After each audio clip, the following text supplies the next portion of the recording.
ये तस्वीर भारत के इतिहास की सबसे ताकतवर तस्वीरों में गिनी जा सकती है। शायद पहली बार भारत के लोग अपनी आंखों से ऐसा दृश्य देख रहे हैं। किसी भी देश के लिए इस स्तर की कार्रवाई आसान नहीं होती। आप जिस शख्स को लड़खड़ाते हुए पुलिस के कंधे का सहारा लेते देख रहे हैं, जो आगे बढ़ने के लिए व्हील चेयर पर निर्भर नजर आ रहा है, बताया जा रहा है कि वह अमेरिकी खुफिया एजेंसी का एक बेहद अहम एसेट है।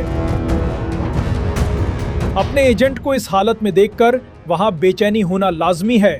तस्वीर साफ इशारा करती है कि भारत में इस व्यक्ति का स्वागत कैसे किया गया है। ये वही व्यक्ति बताया जा रहा है जो कभी सीरिया, लीबिया, अफगानिस्तान, इराक और वेनेजुएला जैसे देशों में सक्रिय रहा और अमेरिकी हितों के लिए काम करता रहा। लेकिन आज स्थिति बिल्कुल उलट दिख रही है। अब वह अपने पैरों पर ठीक से खड़ा भी नहीं हो पा रहा।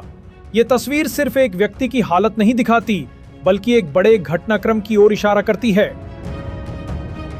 ऐसी तस्वीरें अक्सर इतिहास में दर्ज होती हैं, क्योंकि वे सिर्फ दृश्य नहीं, संदेश भी होती हैं। आप जिस शख्स को लड़खड़ाते हुए सहारे के साथ चलते हुए देख रहे हैं, बताया जा रहा है कि वह अमेरिकी खुफिया एजेंसी का एक अहम एसेट है। एक ऐसा व्यक्ति जो कभी अलग अलग देशों में सक्रिय रहा, लेकिन आज खुद अपने पैरों पर खड़ा होने की स्थिति में नहीं दिख रहा। दावा किया गया है कि इस व्यक्ति का नाम मैथ्यू वैन डाइक है और इसे कुछ समय पहले 6 अन्य विदेशी नागरिकों के साथ भारत में हिरासत में लिया गया। आरोप यह है कि ये लोग भारत के खिलाफ एक बड़ी साजिश रचने की कोशिश में थे। ताजा जानकारी के मुताबिक इन सभी को 30 दिनों की न्यायिक हिरासत में भेजा गया है। इस बीच कई तरह की बातें सामने आईं। कुछ लोगों का मानना था कि अमेरिका अपने इस एसेट को जल्द छुड़वा लेगा, लेकिन अब तक ऐसा कुछ होता नहीं दिखा।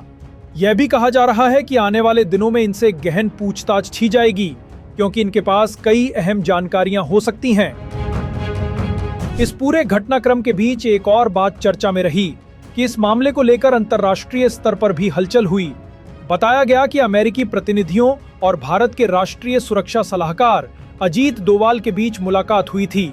साथ ही कुछ रिपोर्ट्स में यह भी कहा गया कि अन्य देशों की भी इस मामले में रुचि है और वे इन गिरफ्तार व्यक्तियों से जुड़ी जानकारी जानना चाहते हैं।